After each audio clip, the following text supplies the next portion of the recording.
All right, welcome to section one, meaning we're getting the term started this week.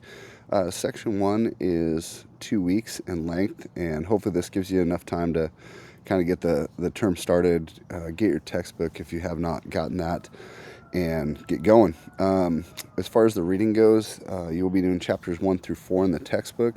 There are some assignments on here that you don't need the textbook for, and so you can get started on those if you don't already have the textbook.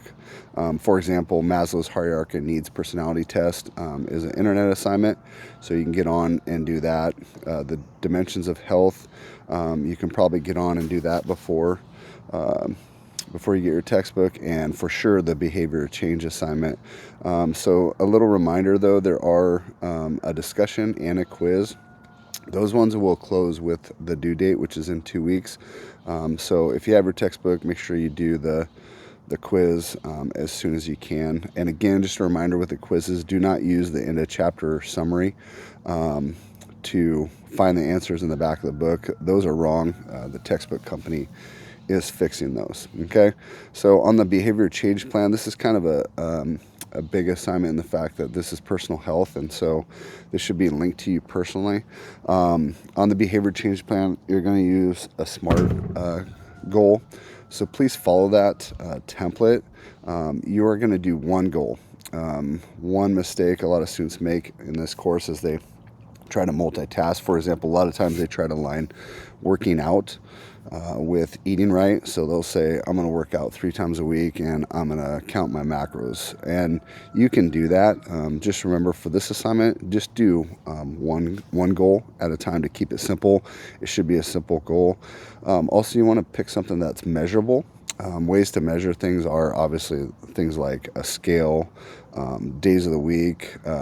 If it's something along the lines like a goal, oftentimes someone will put is about reducing negativity during their daily lives. Well, it's hard to measure that, but you can use a journal to measure that. So you would say, I will journal 3 times a week or daily to reduce negativity, something like that. So make sure that that part's measurable.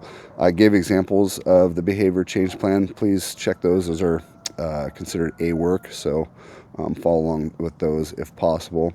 The other assignments are pretty easy. They're just kind of get to know you personally more on your end. Coming out of this class, a lot of people say they look at little things they can tweak or behaviors they can change to make their overall lifestyle more healthy. Okay. Also, in this section, please look ahead to section 2, to the nutrition assignment. You're actually going to, with the summer course being shorter, you're going to need to start that during section 1. You're going to start logging your food into MyFitPal because the weekly digest does not publish until the following week. So for example, if I do it Thursday, that the week that it's due, it won't come out until the following week, which will be past the due date. So get on there, create your account, start logging food. Unfortunately, that's part of the free version. If we paid for it, we could get the weekly digest when we wanted. But please check that out. In section 1, it says look ahead, so please look ahead. All right, any questions? Please